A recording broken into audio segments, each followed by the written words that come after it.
रात का समय था। एक नवयुवक अपने हाथ में एक बैग पकड़े हुए शायद अपने घर की ओर बढ़ रहा था, लेकिन उसके चेहरे पर एक अजीब सा डर था। वो अपने कदमों को तेज तेज बढ़ा रहा था, लेकिन जैसे ही वो गांव के कुएं के पास पहुंचा, उसका पूरा शरीर पसीने से भीग गया। वो वहां से मानो पलक झपकते ही गायब हो जाना चाहता हो। आलतू चल आलतू, आई बला को टाल दूं। हे प्रभु रक्षा करना, यहाँ से सही सलामत चले जाऊं। उसने अपने कदमों की रफ्तार को तेज की, लेकिन जैसे ही वो कुएं के पास से गुजरा तो उसके कानों में किसी की पायल की आवाज पड़ी। उस आवाज को सुनकर डर के मारे उसके पैर वहीं जम गए और उसके कंधे पर उसे कुछ महसूस हुआ। उसने हिम्मत करके पीछे मुड़कर देखा तो घूंघट ओढ़े एक औरत उसके सामने खड़ी थी। उसे देखते ही डर से उसका चेहरा फीका पड़ गया। तभी उस औरत ने अपना हाथ उसके चेहरे की तरफ बढ़ाया और उसकी गर्दन को एक ही झटके में मरोड़ दिया और वो निढाल होकर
हाथ से नहीं रुकी। तभी एक रात काले कपड़े पहने एक लड़की, जिसने अपने चेहरे को काली शॉल से ढका हुआ था, अपने हाथ में एक काले रंग की पोटली लिए हुए थी। सती आसरा के डर से अब रात को कोई भी कुएं के पास नहीं भटकता था, इसलिए गहरी काली अंधेरी रात में वो अकेली कुएं के पास अपना आसन लगाकर बैठी और कुएं पर थोड़ी हल्दी कुमकुम और अपनी उंगली से काट कर रक्त का चढ़ावा किया और तेल का एक दीपक भी जलाया।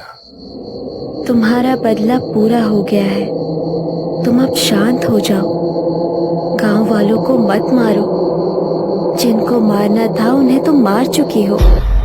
गांव में हो रहे इन हादसों को 3 महीने बीत चुके थे और आज से 3 महीने पहले एक रात काले कपड़ों में अपना चेहरा ढकी हुई एक स्त्री रात के 2:30 बजे कुएं के पास एक यज्ञ कुंड जलाए बैठी थी। यज्ञ कुंड के पास एक मुर्गा, जिसके हाथ पैर और चोंच को रस्सियों से बांधा गया था। नर कंकाल की खोपड़ी में किसी जानवर का रक्त भरा हुआ था।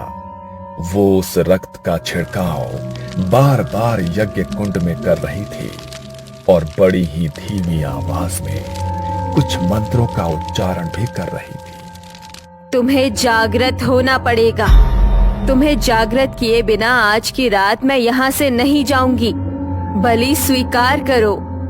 उसने उस बंधे हुए मुर्गे को उठाया और धारदार चाकू से उसकी गर्दन को एक झटके में अलग कर दिया।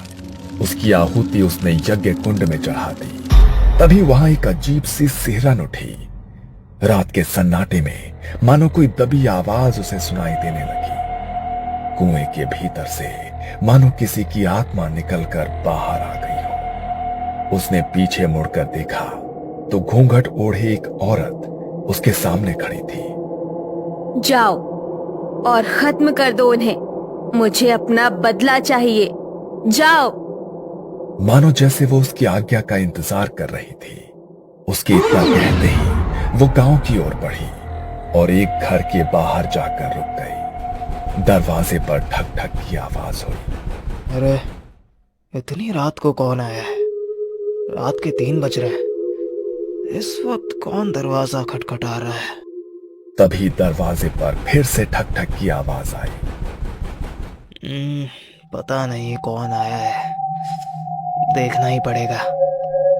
मंगल दरवाजा खोलने के लिए गया। दरवाजे से अभी भी लगातार ठक ठक की आवाज आ रही थी। अरे बोल रहा हूं ना। अभी तक मंगल आधी नींद में था, लेकिन जैसे ही उसने दरवाजा खोला तो उसके होश उड़ गए। उसके सामने घूंघट ओढ़ी हुई वही औरत खड़ी थी, लेकिन जैसे ही मंगल ने उसे देखा तो हवा के झोंके से उसके चेहरे से उसका घूंघट सरक गया। मंगल ने जैसे ही उसका चेहरा देखा तो उसकी चीख निकल गई।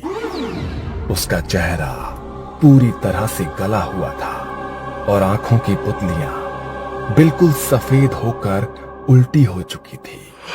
मंगल जल्दी से दरवाजा बंद करने लगा, लेकिन दरवाजा बंद नहीं हुआ। वो डर के मारे अंदर की तरफ भागने लगा। तभी उस भयानक औरत ने उसकी गर्दन को अपने हाथों में जकड़ लिया और एक ही झटके में उसकी गर्दन को मरोड़ डाला और उसके चेहरे के मांस को बुरी तरह से नोच डाला।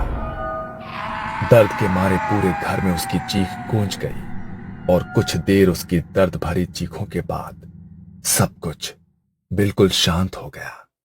अगली सुबह जब परिवार वाले घर पहुंचे तो उसका ऐसा हाल देखकर उनके पैरों तले जमीन खिसक गई।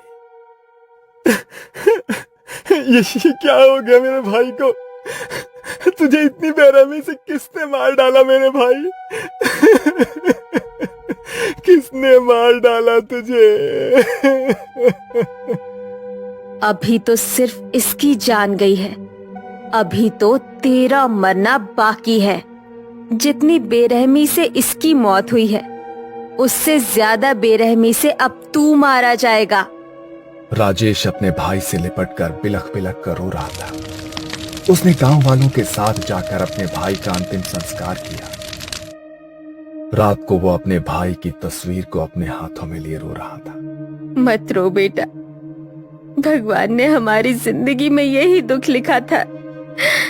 पहले मेरा बड़ा बेटा चल बसा और अब मंगल। ना जाने किसका श्राप लग गया है हमारे घर को। एक के बाद एक अनहोनी घटती ही जा रही है। मंगल की मौत कोई सामान्य मौत नहीं है माँ। किसी ने जानबूझकर मारा है उसे। उसकी हालत नहीं देखी क्या तुमने? कैसे उसके चेहरे पर पूरा मांस नोचा हुआ था। मैं वो फिर से याद नहीं करना चाहता हूँ माँ, लेकिन जिसने भी मेरे भाई के साथ ऐसा किया है, मैं उसे ढूंढ कर निकालूंगा। नहीं छोड़ूंगा उसे माँ, मैं नहीं छोड़ूंगा उसे। उन दोनों की आंखों के आंसू रुकने का नाम नहीं ले रहे थे। 13 दिन बाद मंगल की सभी अंतिम क्रियाएं पूरी हुई। घर में बिल्कुल सन्नाटा पसरा हुआ था। राजेश अपनी मां के कमरे में एक गद्दा डालकर सोया हुआ था। तभी रात के लगभग 3 बजे दरवाजे पर वही ठक ठक की आवाज हुई। उस आवाज से राजेश की नींद टूट गई। उसने घड़ी में समय देखा तो वो भी हैरान रह गया। इतनी रात को घर पे कौन आया है? फिर से दरवाजे पर ठक ठक की आवाज हुई। मां की नींद ना टूट जाए इसलिए राजेश बिना सोचे समझे दरवाजा खोलने चला गया। लेकिन जैसे ही उसने दरवाजा खोला, उसके सामने भी वही घूंघट वाली औरत खड़ी थी। उसने अपने चेहरे से अपना घूंघट हटाया और सीधे राजेश की गर्दन की ओर हाथ बढ़ाकर एक ही झटके में उसके गर्दन को मरोड़ डाला।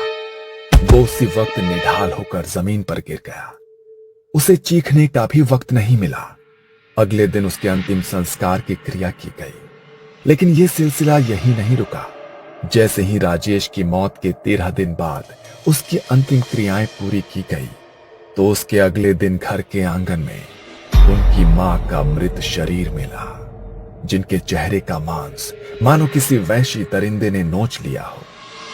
सबसे बदकिस्मती की बात यह थी कि उनका क्रियाकर्म करने के लिए अब घर में कोई भी उनका वारिस, कोई भी सदस्य नहीं बचा था। ना जाने इनके परिवार को तो किसकी नजर लग गई है। तीनों बच्चे मर गए, राधा भी मारी गई। इन तीनों की मौत ही सामान्य ना है। मन तो लागे है कि किसी ऊपरी हवा ने ही इनके पूरे खानदान को खत्म किया है, वरना ऐसा हंसता खेलता परिवार ऐसे खत्म नहीं हो सकता। लोगों की उस भीड़ में काले कपड़े पहने अपने चेहरे को ढकी हुई वही औरत खड़ी थी, लेकिन उसकी आंखों में अब एक चिंता थी, जैसे कुछ तो ऐसा हो।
तो वही औरत उसके सामने खड़ी थी। उसके चेहरे से घूंघट हट चुका था और उसका भयानक चेहरा गुस्से में उसे ही देख रहा था। देखो, तुम्हें शांत होना होगा। तुम अपनी छोटी बहन को इस तरह नहीं मार सकती। मैंने तो बस तुम्हारे बदले के लिए तुम्हें जागृत किया था। तुम दूसरों की जान क्यों ले रही हो? उन्होंने तुम्हारे साथ जो किया उसका बदला ले लिया है ना तुमने? आज से 4 महीने पहले गांव के एक घर में मातम का माहौल था। घर के बड़े बेटे का उसकी शादी के कुछ समय बाद ही निधन हो गया था। घर में 2 जवान बेटे थे जिनकी नजर अपनी विधवा जवान भाभी पर पड़ गई थी। मंजू अपने पति की मौत के गम में खुद को अपने कमरे में बंद किए बस रोए ही जा रही थी। तभी उसके दरवाजे पर जोर जोर से खटखट की आवाज हुई। उस खटखट की आवाज से मंजू अचानक से सहम गई और दीवार की तरफ घिसटती चली गई। उसने दरवाजा नहीं खोला। तभी अचानक 2 लोग दरवाजा तोड़कर अंदर आ गए। इतनी देर से हम लोग दरवाजा खटखटा रहे हैं, तुझे समझ में नहीं आ रहा है? हैं? तुझे क्या लगा था कि तू दरवाजा नहीं खोलेगी तो हम अंदर नहीं आ पाएंगे? हैं? देखो, ऐसा मत करो। मैं तुम्हारी भाभी हूँ। भाभी माँ के समान होती है। कुछ तो सोचो। चुप, बिल्कुल चुप। तो इस घर की बहू है। अब हमारा भाई तो मारा गया, अब तुम्हारे ऊपर हमारा भी तो कुछ हक हुआ ना। अब अपने ये आंसू बंद करो। वो दोनों किसी शैतान की तरह हंसते हुए मंजू की तरफ बढ़ने लगे। मंजू इस तरह अपनी इज्जत को अपने हाथों बर्बाद होते नहीं देख सकती थी। उसने उन्हें धक्का मारा और बाहर की तरफ भागी। वो दोनों भी उसके पीछे पीछे भागे। उनसे अपना पीछा छुड़ाने के लिए वो गांव के कुएं की तरफ दौड़े और उनसे अपना रक्षण करने के लिए कुएं के अंदर कूद गई। अब क्या करें? ये तो कुएं में कूद गई भाई। अरे अब कूद गई तो कूद गई, जल्दी निकल यहाँ से, वरना अगर किसी ने देख लिया ना तो इसके मरने का इल्जाम हमारे ऊपर ही लग जाएगा। मैं अच्छी तरह जानती हूँ कि क्यों मरी है मेरी बहन और कौन है उसकी मौत का जिम्मेदार। तेरी मौत का बदला तो मैं लेकर रहूंगी मेरी बहन। माया अब अपनी बहन की आत्मा को जागृत करके उसकी मौत का बदला तो ले चुकी थी, लेकिन उसने अपनी बहन की आत्मा को जिन तांत्रिक विधियों के जरिए जागृत किया था उसे शांत कर पाना अब उसके लिए नामुमकिन हो गया था। वो अपने कमरे में घबराई हुई बैठी थी। तभी रात के लगभग 1:30 बजे किसी ने उसका दरवाजा खटखटाया। इतनी रात के कौन आया है? माया ने जाकर दरवाजा खोला तो घूंघट के अंदर वो आत्मा अब उसके सामने खड़ी। उसे देखकर माया के रोंगटे खड़े हो गए। तुम नहीं नहीं, देखो तुम मुझे नहीं मार सकती। मैंने तो तुम्हें इसलिए जागृत किया था ताकि तुम अपनी मौत का बदला ले सको। होश में आओ। मृत्यु के बाद आत्मा किसी की सगी नहीं होती। माया ने उसे जागृत तो कर दिया, लेकिन अंत में वो खुद भी उसकी मौत का कारण बन गई। उसने अपने हाथ माया की गर्दन की तरफ बढ़ाए और एक ही झटके में उसके गर्दन को भी मरोड़ डाला और माया की कुछ आखिरी चीखों के बाद सब कुछ बिल्कुल शांत हो गया। कहा जाता है कि गांव के लोगों ने डर के मारे पूरे गांव को खाली कर दिया और दूसरी जगह स्थानांतरित हो गए, लेकिन लाल घूंघट में वो आत्मा आज भी उस गांव में भटकती रहती है और जो भी उसके सामने आता है उसे वो मौत के घाट उतार देती है।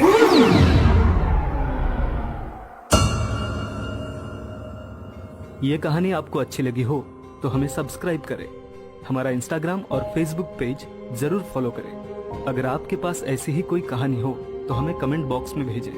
हम कोशिश करेंगे कि अगली एनिमेटेड स्टोरी आपकी होगी।